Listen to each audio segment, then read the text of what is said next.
وہ اونچا لمبا دراز قد تھا، چوڑی جسامت، کسرتی وجود کا مالک وہ سردار وجدان خان تھا۔ پٹھان ہونے کے باعث اللہ تعالیٰ نے اس کو بھی قدرتی حسن سے مالا مال رکھا تھا۔ اس کی رنگت بھی سرخ سفید تھی، بال جیل سے سیٹ کیے، وہ شلوار قمیض پہنے کسی ریاست کا شہزادہ لگ رہا تھا۔ یقیناً وہ پنچایت جا رہا تھا۔ اس کا زیادہ تر کام شہر میں ہوتا تھا، لیکن گاؤں کے معاملات بھی وہ بخوبی دیکھتا تھا۔ اس کی عادت میں شمار تھا، وہ ہر چیز کو سنبھال کر چلتا تھا۔ افشاں نے جیسے ہی نظریں اٹھا کر سامنے وجدان کو دیکھا تھا، وہ اسی پل تھر تھر کانپنے لگی تھی۔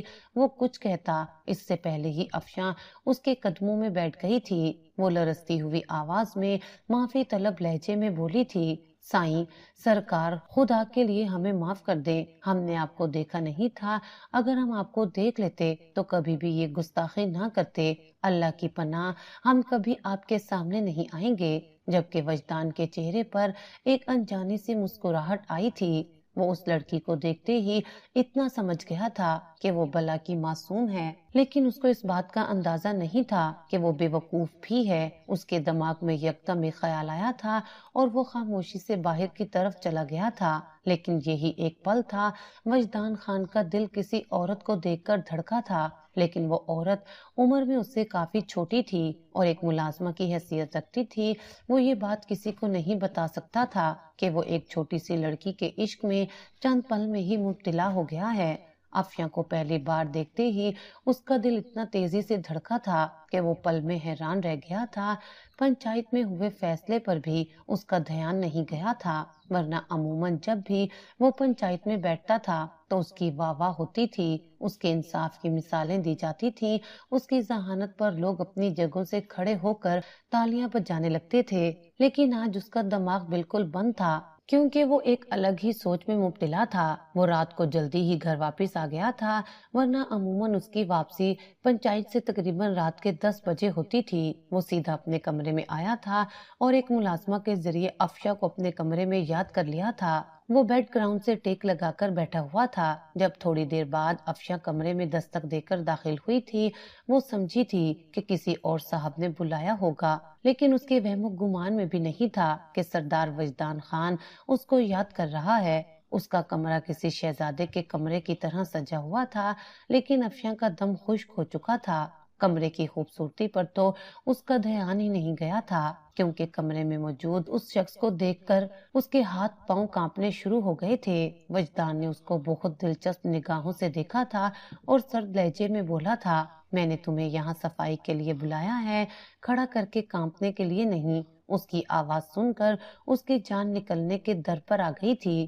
وہ وجدان سے بے انتہا خوف زدہ ہو رہی تھی، حالانکہ وجدان نے نہ اس سے ابھی تک کچھ بولا تھا اور نہ ہی کوئی حکم صادر کیا تھا، لیکن اس کے باوجود بھی اس کی شخصیت ایسی تھی کہ کوئی بھی معصوم دل رکھنے والا انسان اس سے بآسانی خوف زدہ ہو جاتا تھا۔ جبکہ وجدان اسے دیکھتے ہوئے دوبارہ بولا تھا، فوراً آؤ اور میری الماری کے کپڑے درست کرو اور ایک سفید جوڑا نکال کر اس کو آئرن کرو، میں نے کل میٹنگ پر جانا ہے۔ اس کے حکم پر وہ فوراً الماری کی طرف بڑھی تھی۔ اس کے ہاتھ بری طرح کانپ رہے تھے، اس کو سمجھ نہیں آ رہا تھا وہ کیا کرے۔ دماغ بالکل مفلوج ہو گیا تھا۔ اس کا بس چلتا تو وہ ابھی کے ابھی اس کمرے سے بھاگ جاتی، بلکہ حویلی سے ہی نکل جاتی۔ ویسے بھی اس کا وقت پورا ہو گیا تھا، لیکن اچانک سے ایک ملازم کا آنا اور ایک کمرے کی طرف اشارہ کر کے باہر چلے جانا اس کو ایک نئی مصیبت میں مبتلا کر چکا تھا۔ اگر اس کو معلوم ہوتا کہ یہ کمرہ سردار وجدان خان کا ہے تو وہ کبھی بھی یہاں سے گزرتی تک نہیں۔ اس کے ہاتھ بری طرح کپ کپ آ رہے تھے، وہ سفید جوڑا نکالنے کی بجائے کئی چیزوں کو بگاڑ چکی تھی، جبکہ بستر پر بیٹھا وجدان اس کو ابھی تک گہری نگاہوں سے دیکھ رہا تھا۔ اس کی گھبراہٹ کی وجہ بھی یہی تھی کہ اسے اپنی پشت پر کسی کی نظریں محسوس ہو رہی تھیں اور وہ بخوبی اس بات سے واقف تھی کہ دیکھنے والا کون ہے۔ ابھی وہ کوئی جوڑا نکالتی اس سے پہلے ہی وجدان بستر سے اٹھا تھا اور بہت خاموشی سے اس کے پیچھے جا کر کھڑا ہو گیا تھا۔ اپنے پاس سے اٹھتے مہنگے ترین